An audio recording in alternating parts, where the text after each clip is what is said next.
I have a question, Delson. Yeah. It's regarding the similarities and differences between careful attention and sense restraint or mastery of the sense faculties. Because when I'm reading about them, they seem very similar. Careful attention is often described as not giving undue attention to the beautiful or its signs and features. And sense restraint is also talking about when you experience a agreeable feeling, not longing or lusting or delighting in it. So these concepts seem very similar. However, for example, in one sutta in the Book of Tens in the Anguttara Nikaya on ignorance, sense restraint and careful attention are considered separately in a list, in a sequence of one thing leads to another. You know, this is nutriment for this, is nutriment for this. They're considered separately.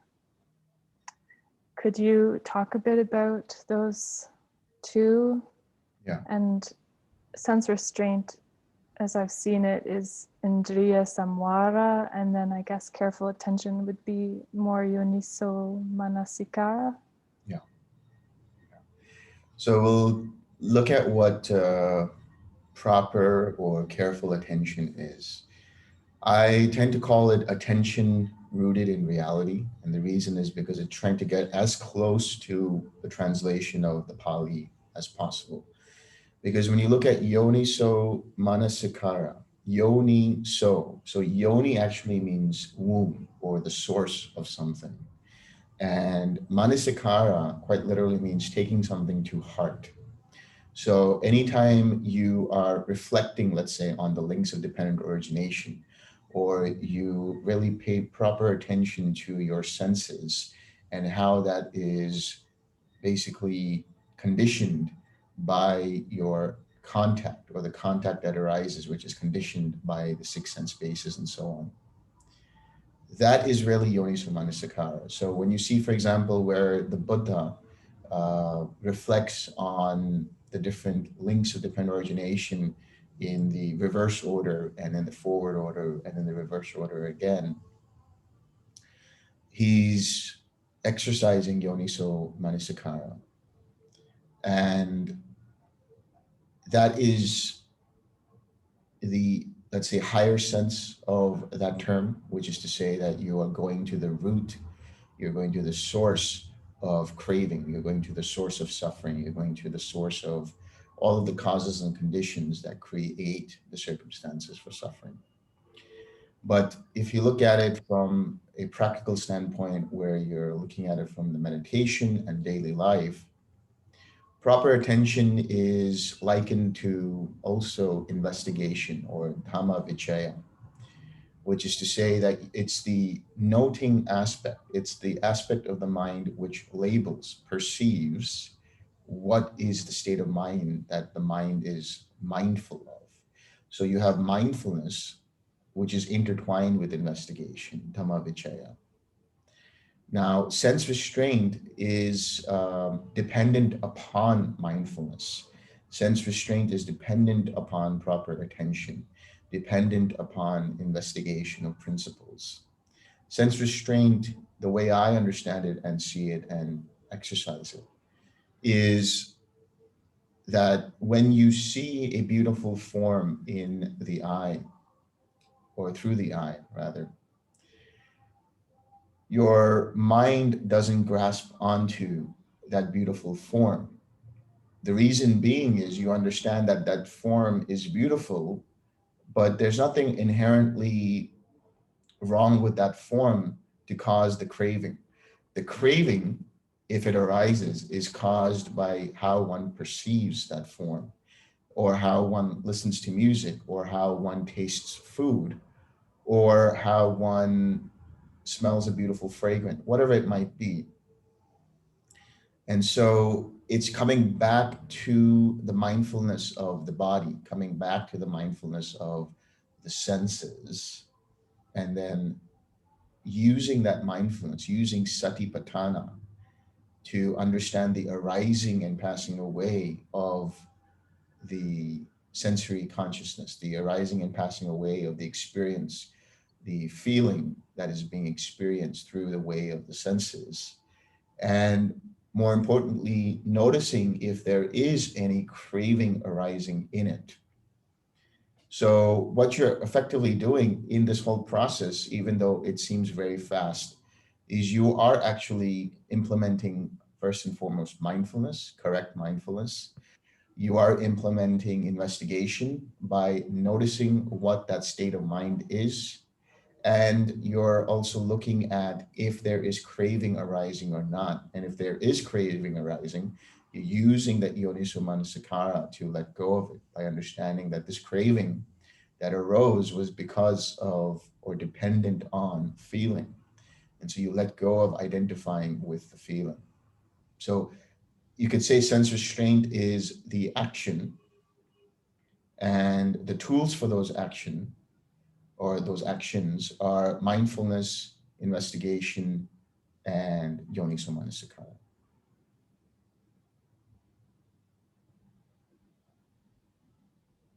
Thank you.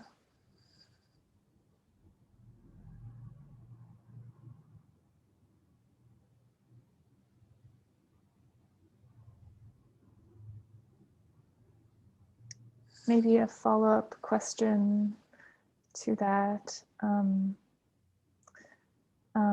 the Mahasatipatthana Sutta, there's a section where they talk about where craving arises when it arises, and it goes through each of the 6 sense bases, and it says the eye is delightful, and form is delightful, and contact is delightful.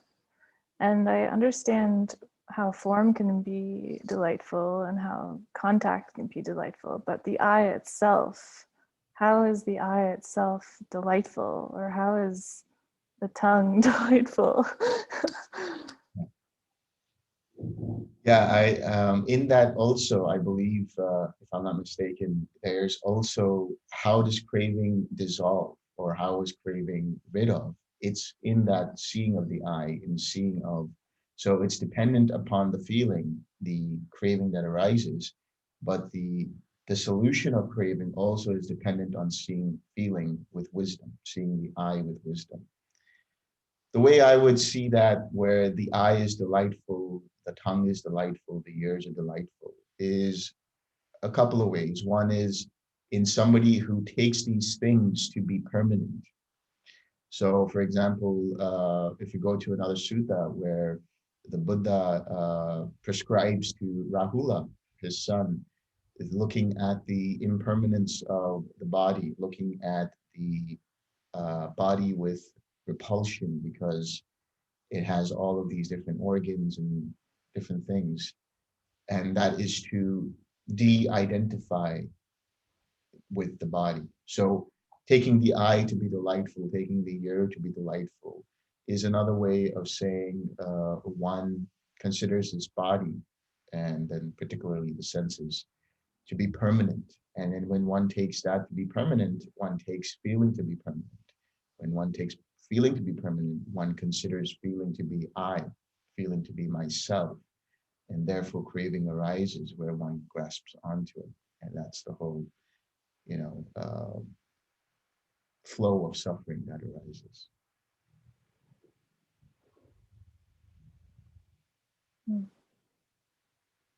Thank you.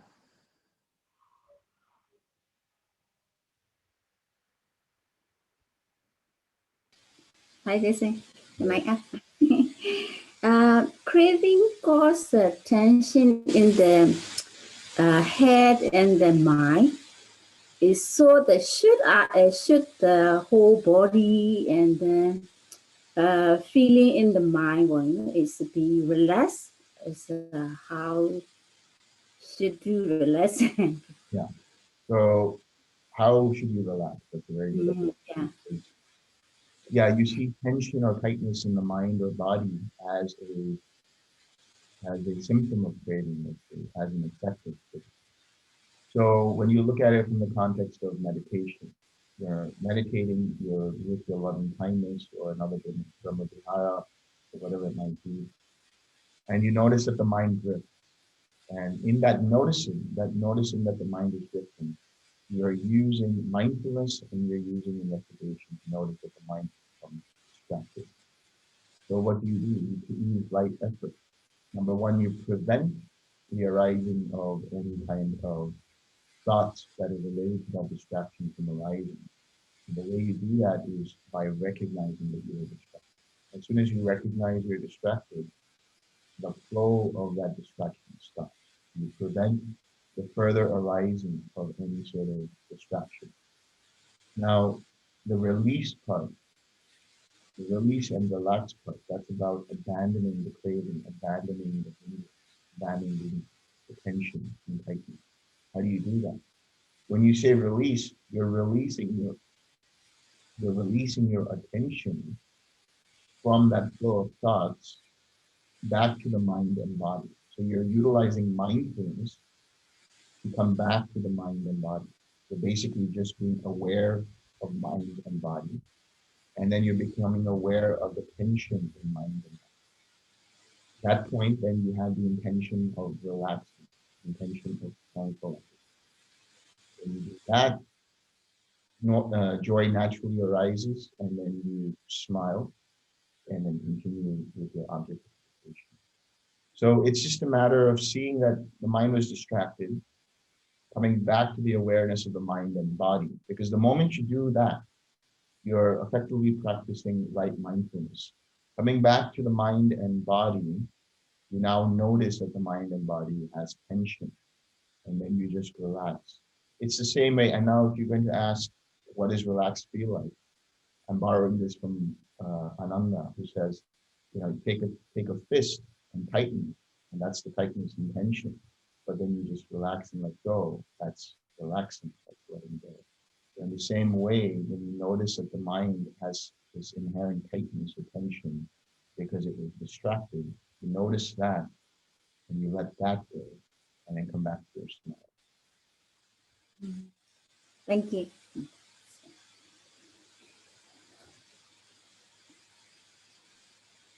Namaste, Guru. Well, Good morning. Good morning, everyone. I have a question because now I start doing more on the mindfulness, and I start doing mindfulness in everything. And I realized that when I really do the mindfulness, the mind become like an observer. And then it's only seeing the processing. And there's you cannot see the self. Even you see the processing, you don't see the form of self. And you can see, like, I'm taking the bath, I do the feeling mindfulness and just concentrate on the mindfulness. And then you see the water flowing. And then you feel the structure of the bone, the earth element. And you also see the water element. But I would like to know what kind of stage is that? Is it in the jhana, or what is the stage?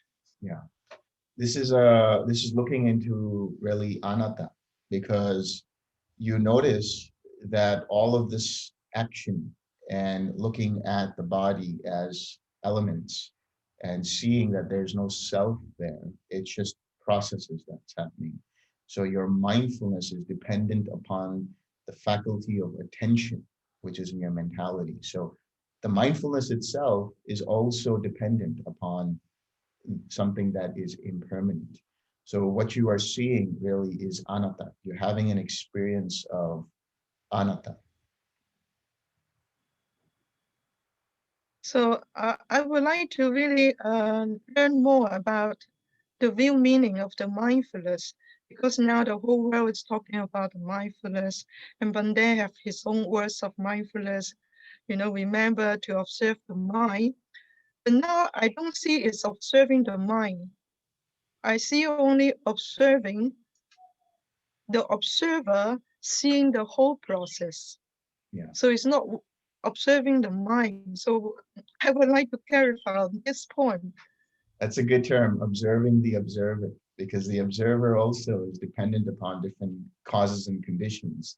You have a sense of an observer when you're seeing the body, you have a sense of an observer when you're seeing the outside world.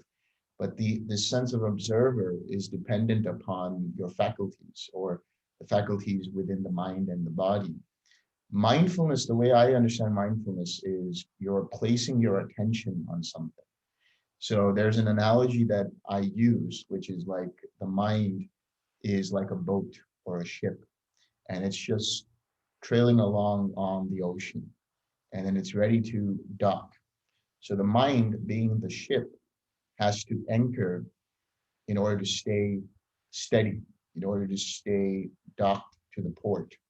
So mindfulness as an exercise is where the anchor is the attention. You're placing your attention on the present moment.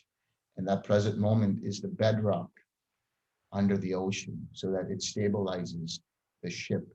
So you're stabilizing the mind by putting your attention, placing your attention on a vehicle of attention. And that vehicle of attention can be the four foundations of mindfulness, be the present moment as it's arising and passing away.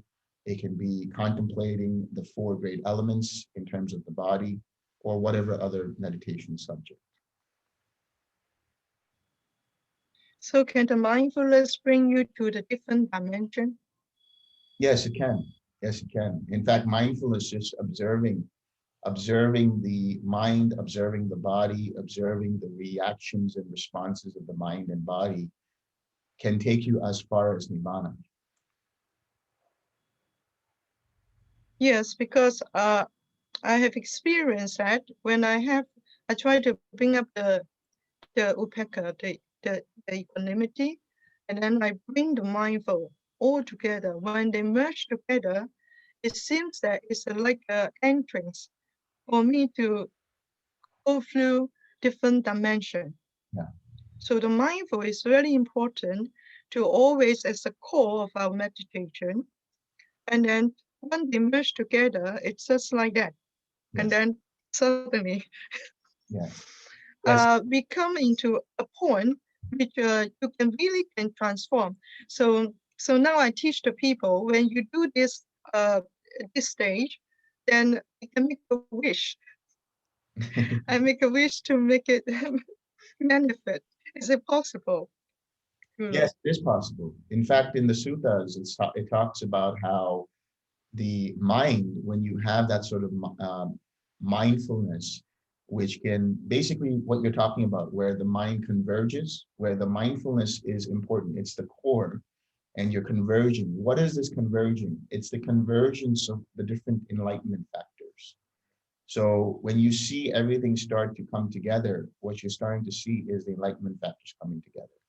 This is happening through the process of the jhana practice, but it can also happen outside of the jhana practice, where you're just having mindfulness of the present, just having mindfulness of one object. That's also part of meditation. The Buddha talks about it where when you get to the fourth jhana and the mind becomes completely filled with equanimity and completely balanced, at that point, the mind is malleable. The mind is wieldy. It's like, when you talk about jhana practice, for example, jayati means to illuminate, but it also means to burn up impurities. So you look at the mind like gold ore, right? And by practicing mindfulness, by practicing jhana, you're burning up the impurities of the hindrances. You're burning up the impurities of the distractions and craving and conceit and so on, until all you have is this pure gold, which is that luminescent mind. That mind, when you direct it towards something, can manifest. So that's why the fourth jhana, where you have the mind that's malleable, can be directed towards looking at past lives.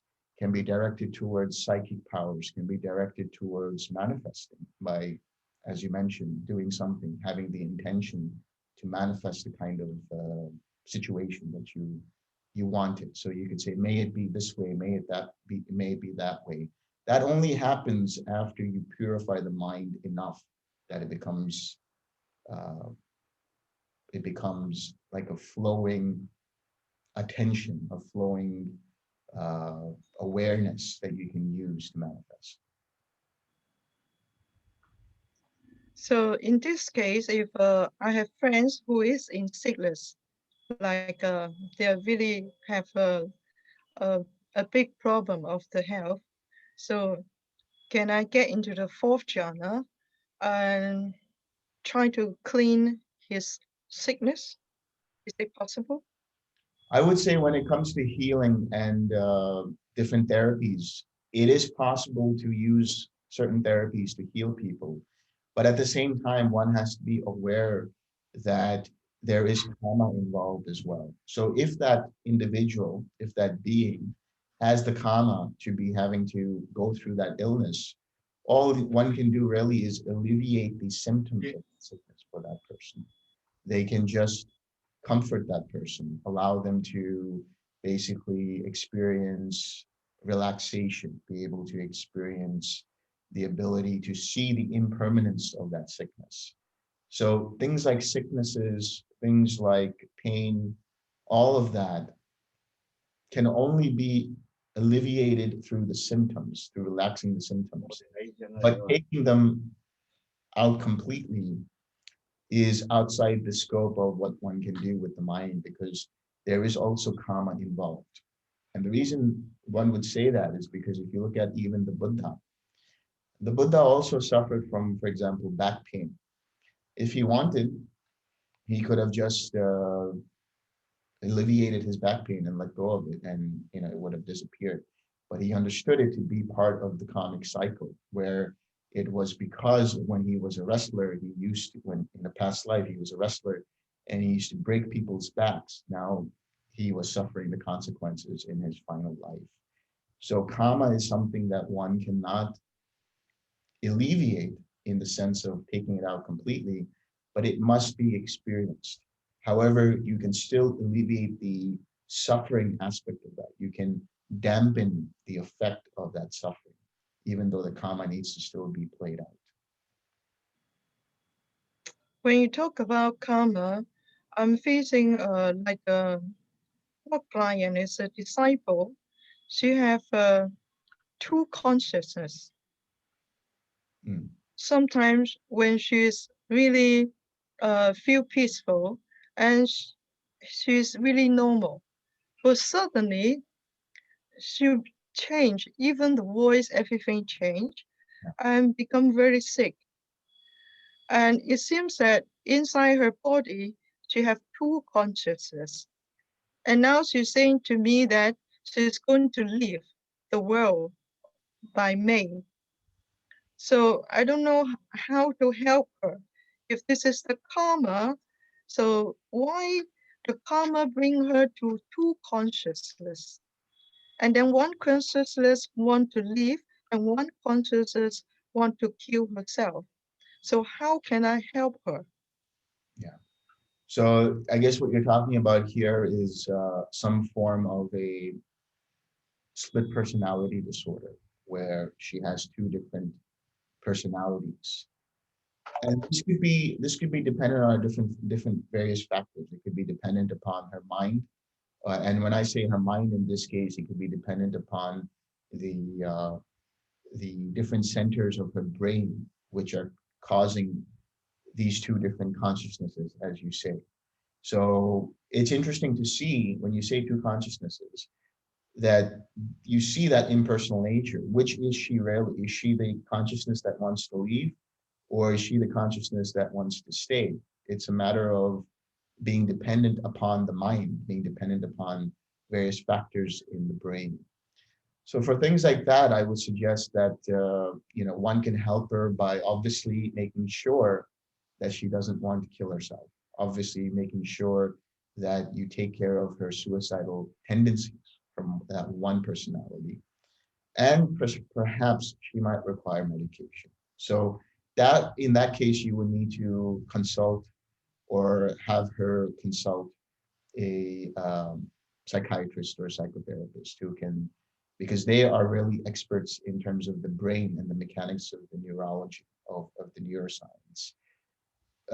Once you alleviate the symptoms of, let's say, the split personality disorder, which I consider to be so based on what you're saying, then you can go deeper and talk about and have her reflect on her own mind after she has alleviated the symptoms of this disorder. Thank you, Guru.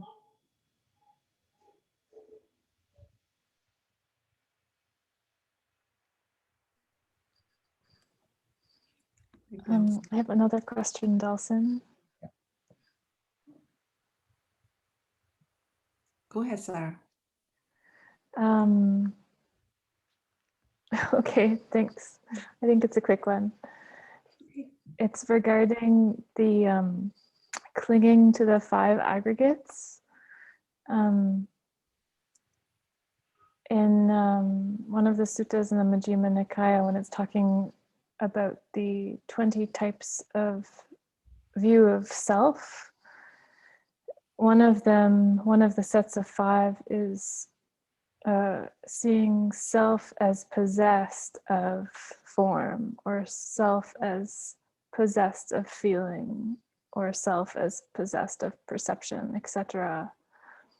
And I think in one of your talks, you described it as seeing self as originating from feeling. Understand that set and what you meant.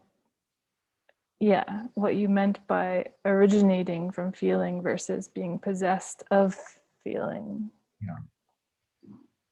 So when you look at the different sets of views, we have one, as you just mentioned, where the self originates or is possessed of feeling or is possessed of form. The way I understand is, first and foremost, there's the view that the self is separate from these 5 aggregates. So that's a tendency that some people have once they look at the impermanence and impersonal nature of the 5 aggregates, including consciousness. Then they wonder, well, then there must be a self beyond the 5 aggregates. And that's one of the sets of wrong view. Then there is the view or sets of views that the aggregates originate from, well, that's what we said, originate from the self, or is outside of self, originates from the self, or the self originates from the feeling or from the form. So that's what we're talking about in particular. That means that every time somebody has a perception or anytime somebody has a feeling, they see or they have that feeling of self in that. For example, when you have a feeling of pain, the tendency is for someone to say, I have pain, or, this hurts me. So that self originates from that feeling of pain and the perception of pain. So that I am is dependent upon the feeling of pain. The I am that arises is where that mind then takes that to be personal, and that mind takes that to be self. So that's one way of understanding it.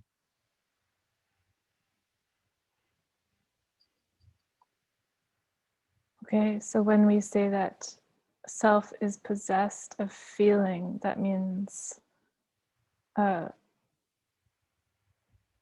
there's a self because I'm feeling, I own this feeling. Is that the same as I am originating from this feeling? Yes. I am because of this feeling. I am because of this perception.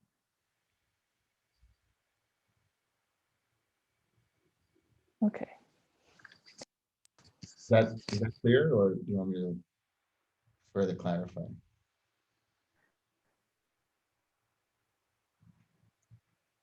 I mean, I guess it's just the wording between possessed of feeling and originating from feeling. but I get yeah. the gist of it. It's just a Yeah.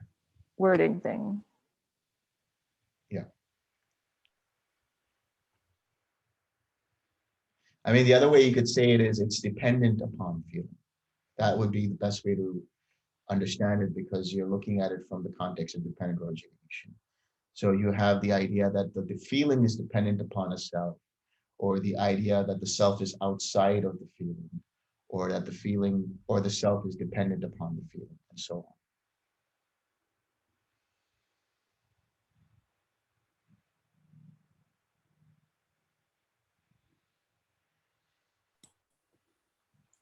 Hi, Delson.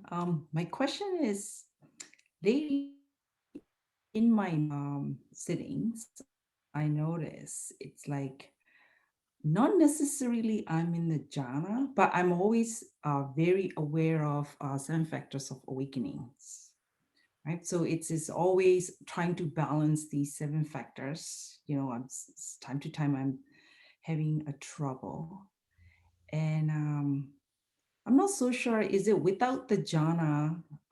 I keep stay on the 7 factors.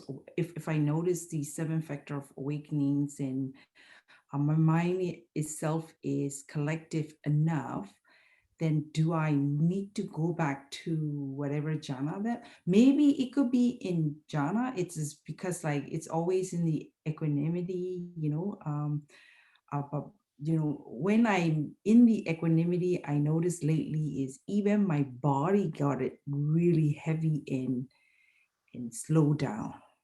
Right. So I wasn't so sure, is it equanimity? Like I always have the tendency to investigate everything. So yeah. Yeah, that's a very good point. I mean, investigating can only take you so far, because you see, the thing about investigation is you should understand it that to this extent of noticing what type of state of mind is there, and then what to do about it, to that extent. But if there's a tendency to investigate further, that goes into really analysis, which can change to mental proliferation. So first and foremost, you want to be able to understand that investigation is, it's like this. When you talk about feeling and perception, right? These two are intertwined in the sense that you have the sensation of, let's say, something being pleasant or unpleasant. So that's bare sensation, that bare feeling is feeling. The noticing that that is pleasant or unpleasant is the perception tied to that feeling.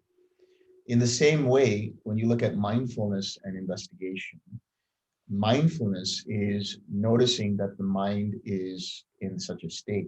Investigation is noticing or noting or naming what that state is, so that you can notice that, okay, the mind is collected, then you remain collected. If the mind is not collected, then you know you need to continue with the 4 right efforts to come back to a mind that is collected.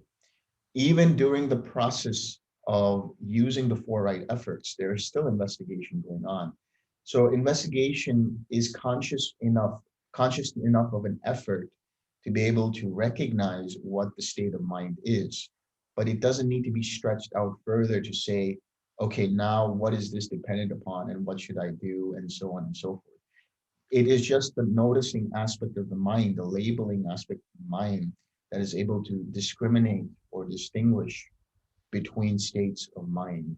So when you use a 6R process, you recognize, so now when you recognize, you're investigating into what that state of mind is. You notice there's a hindrance. Sometimes you can name what that hindrance is. Sometimes you can say, that's sensory craving, or, there's sloth and torpor, or, mind is restless. That naming of that mind as being restless is investigation. When you come back to the awareness of your mind and body, you're being mindful of the mind and body. But the investigation aspect of it is seeing that the mind and body have been, your awareness is now on mind and body.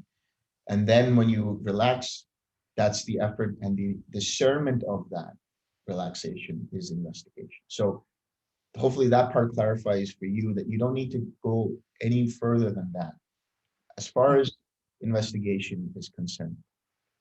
When it comes to equanimity, equanimity really is the ability to see something as what it is without adding onto it, without letting the mind become swayed by it. So for example, you see that there is a painful feeling. The mind might have aversion or might have, well, usually will have aversion saying, I don't like this, and try to alleviate that pain. That part is the mental suffering. So there's the physical suffering, which is the actual pain. But then identifying with that pain and causing one mental suffering is the second part of that. With equanimity, you dissolve the mental suffering because all you're doing is you notice, oh, there's a pain there. So it's not indifference. Indifference here would mean you're ignoring the pain, which is a type of suppression, whether it's mental or physical. Instead, you notice, okay, I see there's pain, but you don't let the mind get swayed further and say, oh, this pain is mine. What did I do to get this pain? I hate this pain, whatever it is.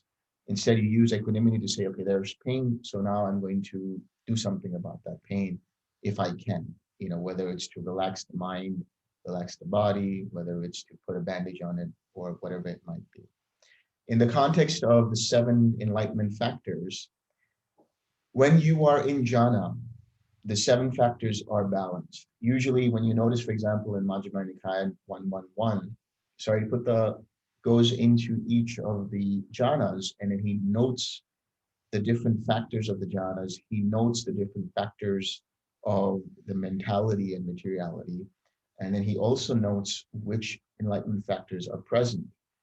So joy will definitely be present when you have the first and second jhana, right? Then that you'll have equanimity in the 4th jhana and it continues on. So he's noticing how they are arising and that they are present while in jhana. So you can say that when you are balancing or when you have the enlightenment factors at play, you are in jhana. Okay. Thank you. Yeah, like it's lately is very subtle. Like I would say, it's mind created it. All these. It's almost like you are in the 6th jhana, but it's not that flickering, but it's like a wave, like it's wave of things coming at you, like it's just a lot of wave, right? And some of them are like, you can even feel it physically, like, up and down. And so, yeah, I was wondering, what are those?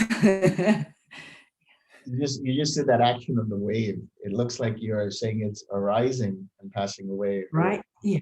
Passing away. It is. Sensational. Yeah. Yes, like because like part of it is, about a month and a half ago, it's Christmas time, like is we do as a group, meditating, and some of us are doing Vipassana, so like straight Vipassana training. So I said, okay, I'm gonna do that, and then my friends was telling me to look out for this only arising and passing away. They don't even do the breath or anything like that. So I think I try that for a couple of sections, but it's really doing for me. So I'm going to just go back to one day. So this is where I think it's come from. Yeah, I noticed a lot of those lately. Yeah.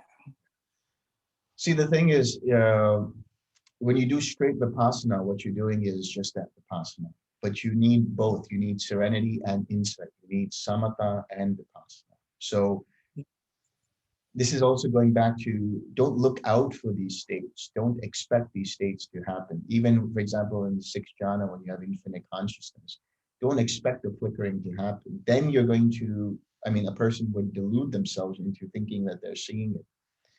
But when you have the foundation of samatha, when you have the foundation of jhana practice, then these states arise. The arising and passing of the states are always happening anyway.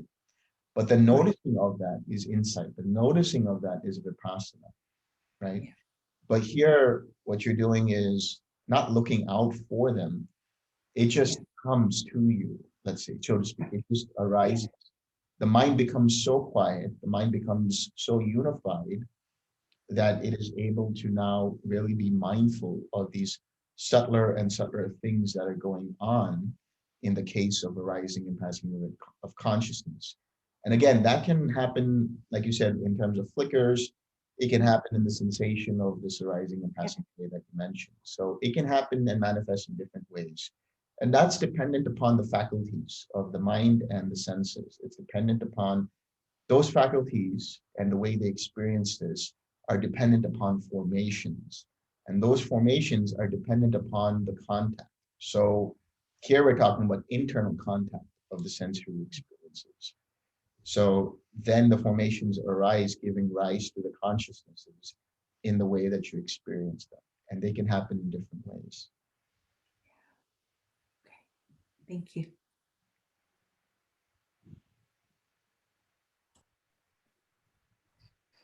Something that Kin said at the beginning of her question, I identified with, I think. I'm wondering, at the beginning of a sitting, sometimes I have strong equanimity, but unification of mind or collectedness is not actually so strong.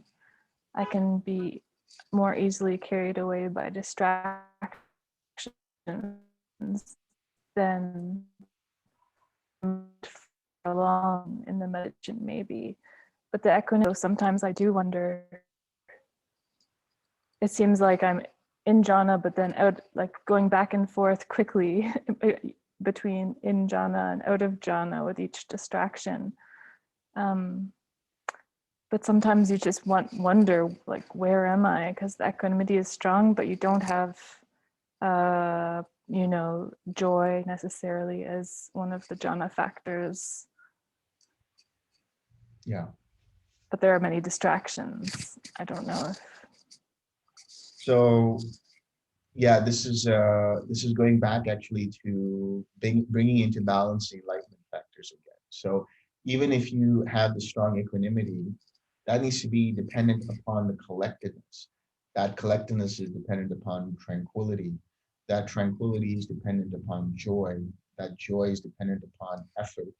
That effort is dependent upon the investigation, and that investigation is dependent upon mindfulness. So what you want to notice is, if there is equanimity, is it really dependent upon collectedness, or is it just a state of mind, let's say, a mind that is, because you can have a mind that is naturally compassionate. One can have a mind that is naturally bubbly and joyful and energetic. One can have a mind that is naturally investigative and analytical, and so on and so forth. So these different mindsets don't necessarily mean that, you know, the 7 factors are present, but that there is one factor that is, let's say, dominant in that mind. So I would suggest going back to mindfulness and then using effort. So bring a little more effort into noticing when you see these distractions. And when I say making effort, I say making the right effort. So when you notice distractions, it's a matter of cyclically letting them go, because they will come and they will go, they will come and they will go. But every time they come and every time you use the 6R process or the 4 right efforts, they weaken, because your attention bit by bit no longer feeds those distractions. But they'll come, they might be persistent, but eventually they weaken to a point that they just fade away. So my suggestion here is to really pay attention to the right effort aspect of it, the aspect of utilizing mindfulness to notice them, and then to continually let them go whenever they arise. And by doing that, you will also be exercising the rest of the enlightenment factors. Because in the process of the 4 right efforts, as I mentioned earlier, you are using the investigative principle and mindfulness, but you're also using effort or enthusiasm by doing the effort. At that point, you bring up the joy when you have the smile. You bring up the joy when you bring up the loving kindness, or whatever it might be, even if it's equanimity. And then by doing that, when the mind becomes relaxed, you have that tranquility factor. Now, with that naturally joyful and naturally tranquil mind, the mind is easily able to be collected and unified around its object. So it goes back to making sure that the four right efforts are consistently practiced.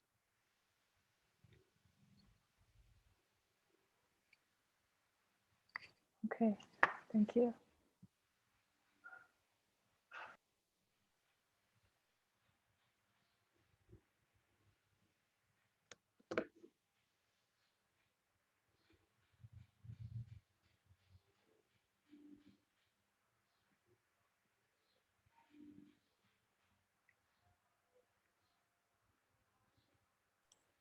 Can I ask one more? Absolutely, we still have a lot of time. Okay, thanks. You know, like,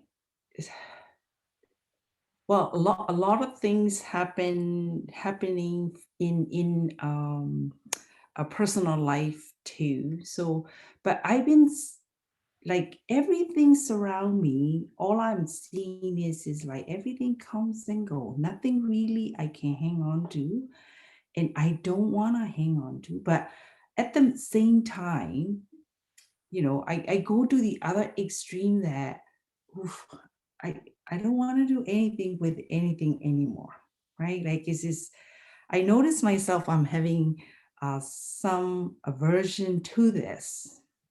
Yeah. And any tips for trying to bring back a little bit to the middle? I know that like it's you know part of it is because we are from Burma. It's a lot of things happening over there, and although immediately doesn't really impact me, but in my household and my friends and families, that's the only thing I'm hearing, right? So it's you know, part of it is like, but at the same time, like everything is like yeah, why bother? Everything comes and go, and they all gonna disappear anyway. Might as well get it over with, you know. So it's yeah. Wait a minute, I'm going too extreme, right? Like this is not right. So yeah, any tips? Yeah. Thanks. I would say, first and foremost, I always talk about this, which is to stop watching the news if you can, number one. Yeah. You know, secondly, this aversion that one might have towards listening to other people talk politics, talk about you know, the situations that are happening in the world. In your case, as you said, in particular, Burma, is to develop equanimity more than anything else, because the aversion is basically aversion towards what you're listening to. So come back to the mind and body and realize first and foremost what you're listening to. So that means you're using your ear faculty, right? You're using the sense of hearing, and come back to the impersonal nature of that. Come back to understanding, okay, this person is saying whatever they're saying, and there's discussion going on. So now, first and foremost, you have the sound waves entering the ears, and then that translates into language, and then that language interprets for you in the process of the mind, the perception of what is arising. So if you break it down into these stages, like a scientist, let's say, that's really now using the ability to say, okay, I understand this is impermanent. So that's impermanent itself, the sound wave that arises, the perception of it, and everything else, that's impermanent. Now, there's an emotional quality to that, and the emotional quality to that is because there's a personal connection to these events. There's some kind of a personal connection because one was born there, one lived there, you know, one has relatives there, or whatever it might be. So that personal connection also needs to be understood as actually impersonal. Reflect on it in this way. Are you at this point in time, and this is just a hypothetical, because Yeah. you don't need to answer this, but think about it in your mind. When was the last time you thought about the tragedy in Yemen? Or when was the last time you thought about the tragedy in that's going on somewhere in Africa or whatever it might Yes. Yes. That's because, and usually one might say, I haven't, because there's no personal connection there. So because you have to notice that personal connection is karmic in nature. You were born there because of a set of circumstances, and you have ties to that because of a set of circumstances. So developing equanimity by seeing that had you been born somewhere else, would your concern about what's going on in that country be as strong as it is now? Right. Of course not. Yeah. Yeah. Now, that's not to say that you don't have compassion. Of course, you have Yeah. compassion for other people and other places around the world. But I'm trying to pinpoint for you that karmic connection that's there. When you notice that and say, well, if I was born here, would I really be as emotionally involved in it as I am? But I notice myself, I'm not emotionally involved in these anymore. Although like I have a whole family stay over there and everything, it's just trying to do every process of it. But just like you say, sometimes, we are in a lunchtime or dinner time, we're eating together. And because of my spouse is like really involved, so he would be always talking about this. And then sometimes like I even feel like, okay, I'm very, he might think like I'm very disconnect, right? Like it's like I always, okay, I'm hearing song and just the voice, and then it's go and then disappear. But my point is like, not just this country thing, but that's add to it, right? But everything is like, all I see is um, anything that disappearing, right? Like it comes up, it goes.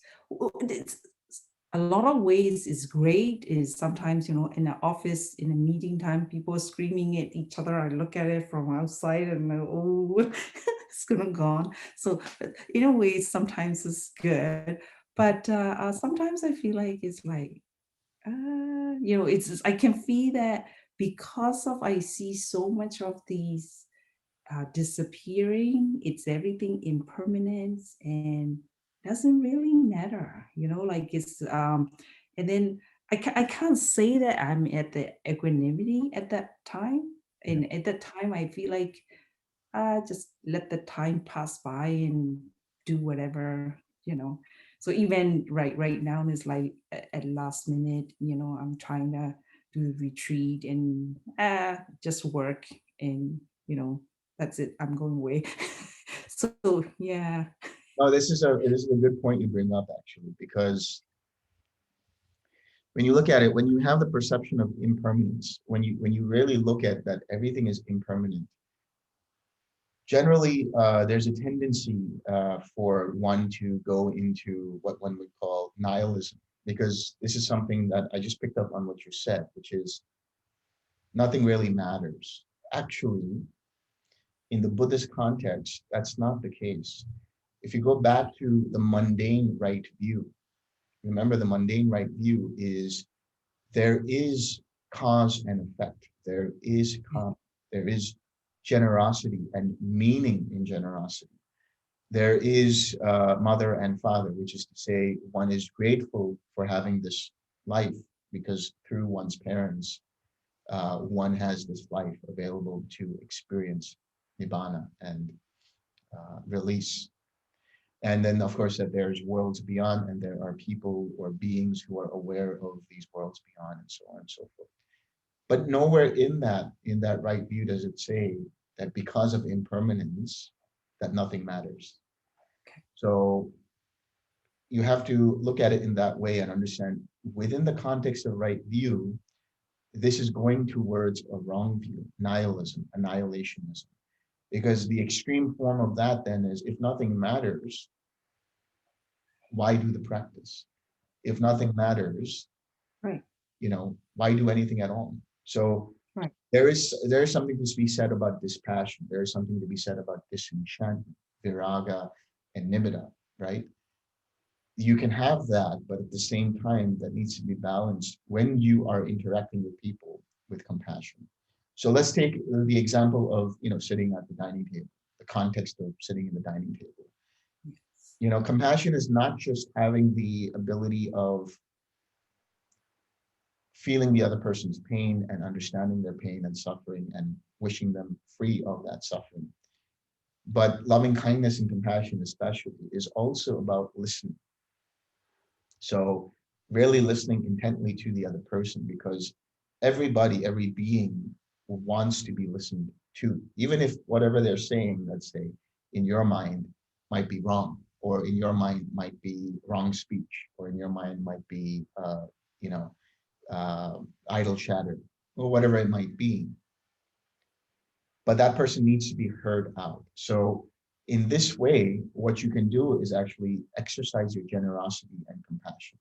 Your generosity in this case being your attention, and then develop your equanimity to be able to see that this should not affect you, or this doesn't have to affect the mind negatively, even if what is being experienced in the way of whatever somebody might be saying might be negative, or might be related to politics, or might be related to stuff that's happening in the world. That's that person's karma. They want to say it, they say it. Your karma is to take that, use equanimity to let that go, and not have aversion towards it. So you have to notice if there's aversion, or if there's, let's say, there might be indifference, or even going to dispassion. That dispassion needs to be tempered when you're in the world with compassion, loving kindness, and generosity. Okay. All right.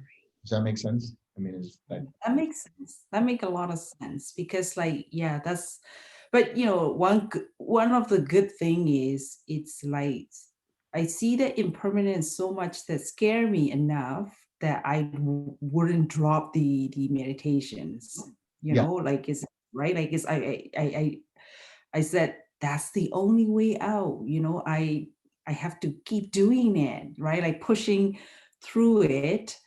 That doesn't even have to push it these days. Like it's automatically, like it's just like a hunger, like it's a thirst that you need to drink. So it's this meditation become that automatic, but yeah, this passion of, like, about in trying to, I guess, away from normal life, I would say, it's just right, like it's in a work, and I want to get away from that. It's very strong, and but at the same time, like still trying to balance the responsibilities. So, a lot of suffering in it. Yeah. Well, when you notice the suffering because of that aversion, then you know that, okay, I notice that this aversion is causing mental suffering. Yes. So I need to let that go and develop more equanimity or compassion or whatever it might be that is required in that moment. Probably compassion to self first. Yeah, it always starts with the self. Yes. Thank you. Thank you so much.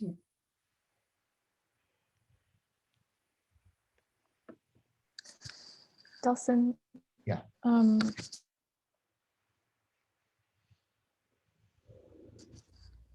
you matters, or is it I want the end of experience?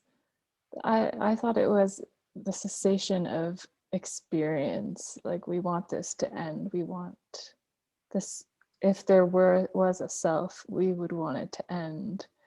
And the Buddha is always saying, my teaching is not nihilism. Yeah.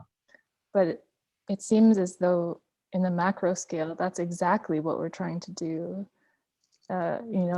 Escape the cycle of rebirth.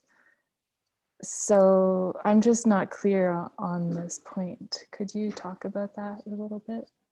Yeah, you cut out in the beginning, so I want to make sure I understood correctly. So you were saying that, of course, the Buddha was talking about not going to that point of nihilism where you're trying to end existence, you're trying to end suffering through ending one's life, or coming out of rebirth and so on. Is that right? Yeah, well, just when talking with Kin, you said what the view of that nothing really matters is nihilism. So, and I thought nihilism was you want the end of experience. Yeah, so that So I'm just wondering what exactly it is. yeah. And if it is, I want the end of experience. Isn't that what we're trying to do in a way by exiting samsara? Like we want, at the dissolution of the body, the 5 aggregates, we don't want to be reborn again. So isn't that wishing for the end of experience? So yeah, I understand what you're saying. So actually what that refers to is annihilationism, which is talked about in the suttas. But you see, the two extremes are still dependent upon the concept of self. So when you look at, for example, materialism or eternalism, you're looking at the self being permanent and the self being dominant and eternal. In annihilationism, it's not saying that there is no self necessarily. What it's saying is you want things to end. But the question that one should ask is, who wants it to end? You see, because it presupposes a self. So the Buddha was very, very precise in understanding that. He says, I mean, I'm paraphrasing, but basically what he's trying to say is, or he is saying is, I don't say that there is a self, or I don't say that there is no self. What I'm talking about is the middle path, which is dependent origination, in terms of how does this sense of self arise? In the one extreme, as I said, you have eternalism of self. In the other extreme, you have wanting to end the self. But the cessation of self is presupposing that there is a self already. Here, the Buddha is talking about suffering in the sense that suffering is dependent upon taking something to be self. It's not necessarily saying that there is no self. It is saying there is no self that is permanent. There is no self that is independent. There is no self that is all abiding, omniscient, and so on. Because he was tackling with Brahmanism, he was tackling with the idea of an internal consciousness and so on. Here, dependent origination is understanding the mechanics of how suffering arises through this concept of taking something to be self. And because of taking something to be self, those formations that become very strong in that being, let's say, in that mind, then activates the necessity for rebirth in another life, because the craving takes the consciousness that craves towards that formation, and it then evolves into the next life. And then that consciousness dissipates and there's a new consciousness, and it just continues on. So this samsara, this wheel of samsara, is really the wheel of dependent origination. So Buddhism, or the Dhamma here, is not about negating the self. It is about negating a personal, eternal, independent self. But at the same time, it's also looking at why does suffering arise, or how does suffering arise. Suffering arises because of the mechanics of samsara, which is dependent origination. The cessation that arises, the cessation rather that happens, so to speak, is because of seeing the cessation of suffering. So letting go of craving, letting go of greed, letting go of hatred, which are dependent upon and presuppose some sense of personal self. At that point, then letting go of that, mind experiences peace. When mind experiences peace, mind also experiences nibbana at that point. Nibbana being the blowing out of the fires, blowing out of the asavas, letting go completely of the asavas. It's the asavas, the fetters, the underlying tendencies that the mind grabs onto that causes rebirth. Here, what happens is the mind has nothing to grab onto anymore. And so there is no more rebirth. So to say that at that point, then what happens to an arahat, for example, if there is no more rebirth, where do they go? The question itself is presupposing the self. The question itself is presupposing that there is a self that the arahat is taking to be self. But the arahat sees everything as impersonal, sees everything as being impermanent, all conditioned things as being impermanent. So what one is ceasing, or what one wants the cessation of, is the cessation of the conditions for suffering. Because after a while, the wheel of samsara becomes quite tiresome. And that is the suffering that one wants to let go of. So coming off of the wheel of samsara, if you say that you desire to come off the wheel of samsara, who is desiring to come off the wheel of samsara? So you have to invert the question into understanding that this desire itself presupposes some kind of eternal self or some kind of underlying self. So what we're looking at through dependent origination is the self is created through causes and conditions.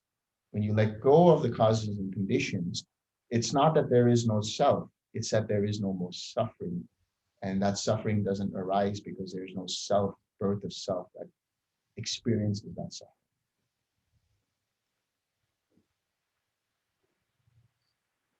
Okay, but who is looking for the cessation of those causes and conditions? Exactly.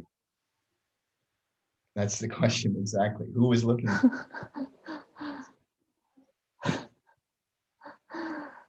Okay, so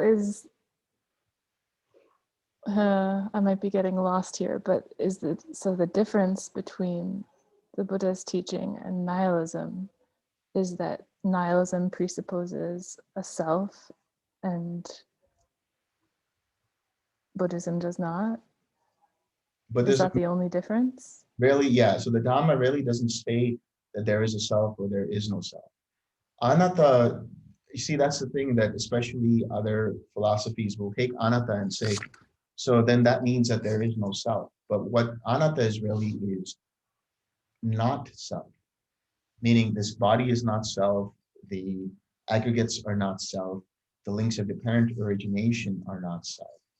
So the question you asked just now, who is seeking nibbana? Who is seeking the cessation of suffering? Right? Who is seeking a way out of this? What the Buddha is saying is, it's like that cartoon if you've ever seen, it's a little comic strip. I'll see if I can find it, but it's where the guy says, I want to be happy. And then the Buddha or a monk comes along and he wipes out the eye. So first take out the eye. That's the personalizing of everything. Then take out the want. That's the desire. And what do you have left? Happiness.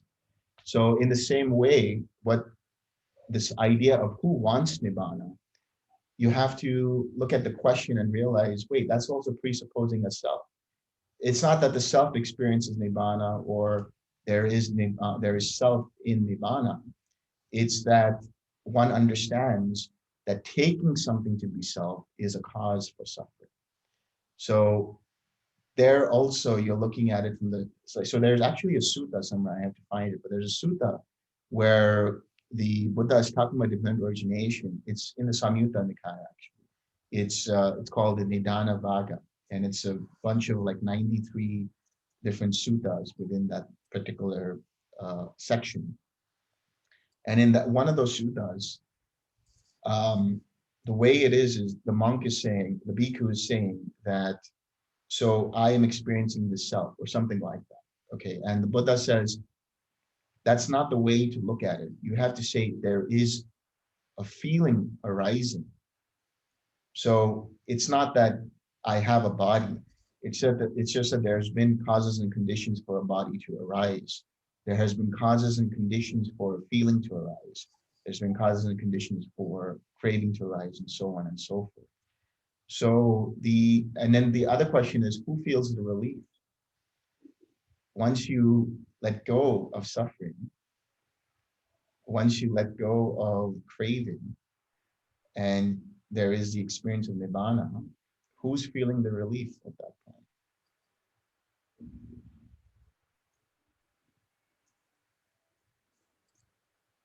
Right? So when you ask, for example, who is feeling that relief? When you experience that relief, is it because there's a you experiencing it, or is it because the causes and conditions then create that sense of self to experience that relief? So this is why I have emphasized in the past that when you come out of cessation and you experience the links of dependent origination, and there is this sense of relief that comes about, that is because of the contact with the nibbana element. But if you take that relief to be personal, then that continues to create the fetter of conceit and the fetter of identifying with that relief. So the next time when you experience cessation and you see relief, take that relief also to be impersonal. So it's this I am that the Buddha wants one to understand.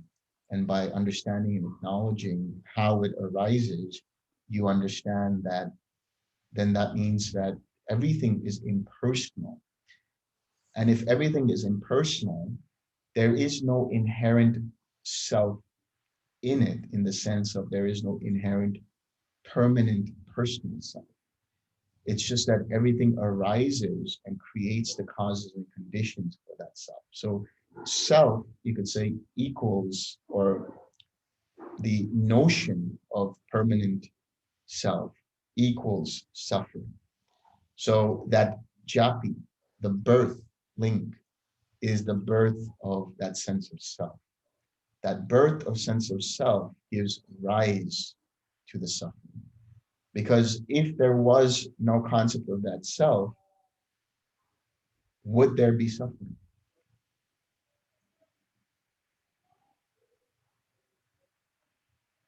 So the goal, can I say the goal isn't really to exit samsara, the goal is just to realize anatta. And then once you've realized anatta, everything is impersonal anyways. So there is no goal of exiting samsara, it's just to realize anatta. Yeah, see, that's the thing. I mean, the idea of exiting samsara and all of that, I may be wrong here, but I don't think I've come across the concept of exiting samsara from the suttas.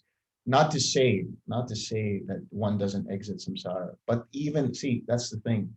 Saying that one exits samsara, who is exiting samsara? Again, you have to go back to the mechanics and semantics of the use of words, but more importantly, the concepts behind what one attaches to those words. Whenever the Buddha is questioned about these things, he always says, I don't teach about whether the world is eternal. I don't teach about whether there is a self or not self. All I'm teaching is what is suffering and how to get rid of that suffering. So it comes back to just, once you understand the Four Noble Truths, then the idea of exiting samsara, the idea of rebirth and all of that makes sense, to the point that you understand that because of wrong views, let's say, or because of wrong perspectives on self and the world and rebirth and karma, that one regenerates this rebirth. And remember, when we talk about rebirth, we're talking about it on the macro level of samsara. But let's get back down to the micro level. Let's get back down to just one lifetime. Let's just get down to moment by moment. You can see rebirth as also in the sense of insanity, right? The definition of insanity, which is doing the same thing over and over again and expecting a different result. That's also rebirth, meaning one continues to think of oneself as a self, one continues to think that this is self. One continues to attach a sense of self to this or to that and expects that one will continue to be happy. That is also rebirth. So the goal here is to understand the Four Noble Truths. Once you understand the Four Noble Truths in the context of understanding there is suffering in this world, and this suffering arises because or through the five aggregates. And that's the craving that arises through the five aggregates. And that craving arises because of identifying with them. If that is let go of, then one experiences cessation of suffering. Nirodha, meaning the stopping of suffering. So it's all about wisdom. So the goal here is wisdom, not to exit the wheel of samsara. You know, because that all of that is also just a concept, really. It's just concepts that have been, let's say, overlaid on top of the concept of rebirth and Four Noble Truths and so on. If you just go down to the core of the Dhamma, the core of the Dhamma is what is suffering and how to let go of the causes and conditions of suffering. So the goal of the Dhamma, is to release the mind from suffering.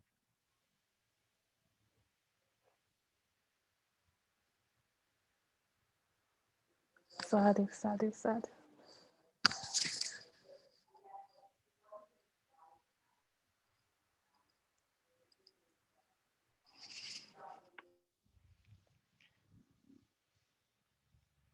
Okay, so I think we can share merit now. Let me give Kim host, and if I can request Venerable Basa to share merit for us. So everyone share the merit. May sufferings once be sufferings free, and the fear struck fearless be. May the grieving shed of grief, and may all beings find relief. May all beings share this merit that we have thus acquired for the acquisitions of all kinds of happiness. May beings inhabiting space and earth, devas and nagas of mighty power, share this merit of ours. May they long protect the Buddha's dispensation.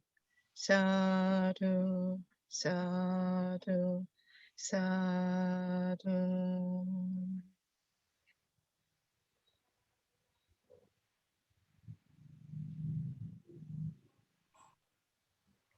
Thank you very much, Delson. Thank you, Venerable. Thank you, everyone. Thank you, Guru. Thank you, Dasen. Thank you. See you tomorrow. You all tomorrow, Thank you, everyone. individual interviews. Have a good day Thank you. and good evening. Have a good day. Bye. Bye. Bye.